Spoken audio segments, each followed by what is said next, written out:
May we see your papers?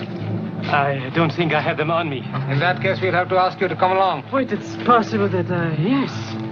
Here we are. These papers expired 3 weeks ago. You'll have to come along. Halt! Halt!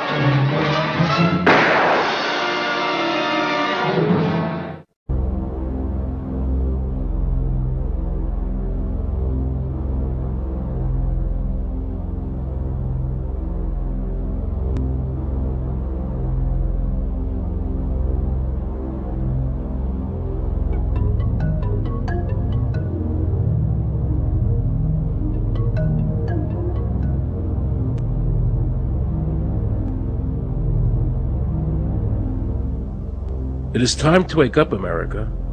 These ID cards are not about defeating terrorism, but they are all about controlling the American people. I arranged an interview with Catherine Albrecht, a leading authority on the RFID chip. Her book entitled Spy Chips is the definitive book on this subject. I wanted to find out just how dangerous these chips are to our liberties.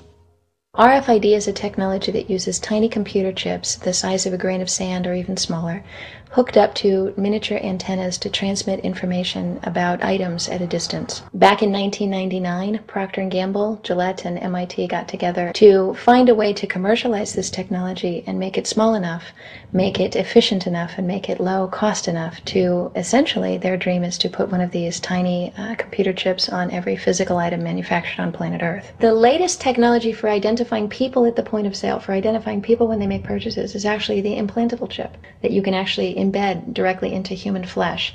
It's a tiny glass capsule about the size of a grain of rice. It contains an RFID computer chip with a coiled antenna, and it can transmit information also at a distance. Homeland Security folks, the Department of Defense, and others have expressed an interest in being able to more closely monitor the U.S. populace. And one way to do that, of course, would be being able to determine who buys what and where they take those things.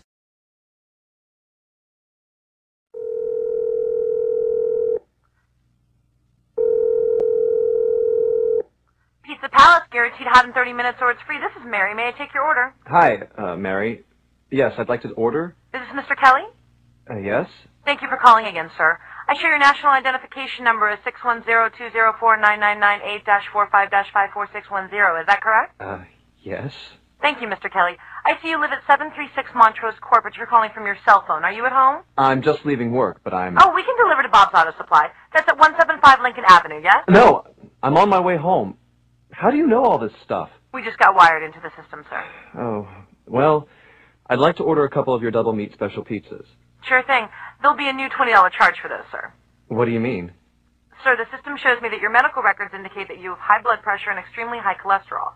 Luckily, we have a new agreement with your national health care provider that allows us to sell you double meat pies as long as you agree to waive all future claims of liability. What? Do you agree, sir? You can sign the form when we deliver, but there is a charge for processing. The total is $67 even. $67? Well, that includes the delivery surcharge of $15 to cover the added risk to our driver of traveling through an orange zone. I live in an orange zone? Now you do. Looks like there was another robbery on Montrose yesterday.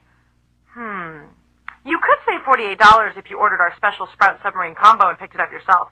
Comes with tofu sticks. Those are very tasty, sir. Good value, too. But I want double meat. Well, I'm sure you can afford the $67 then. You just bought those tickets to Hawaii. They weren't cheap, eh?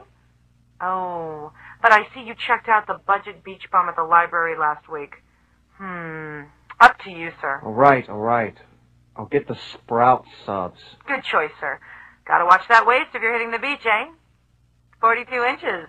Wow. Man, I'd say tofu and sprouts is, like, required. That's how much? Just between you and me, there's a $3 off coupon in this month's Total Men's Fitness magazine. Your wife Betty subscribes to that, right? Anyhow, clip that and it's $19.99 even. Whoa, looks like you maxed out on all your credit cards. Bring cash, okay?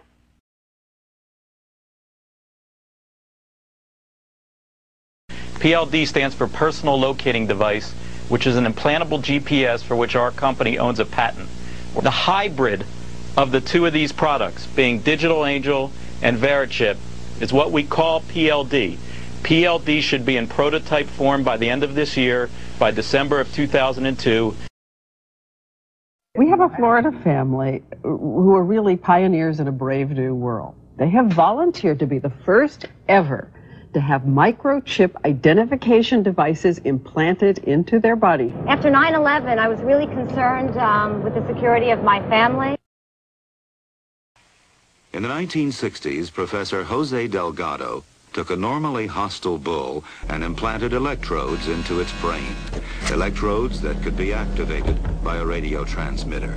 His objective was to see if stimulation of the bull's midbrain could short-circuit the rage signals, stopping the bull before it reached the matador.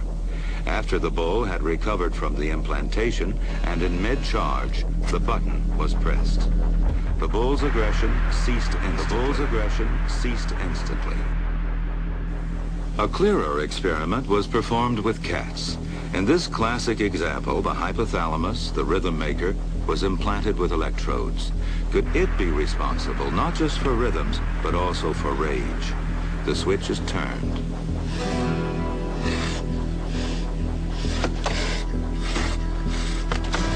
Then the switch is turned off.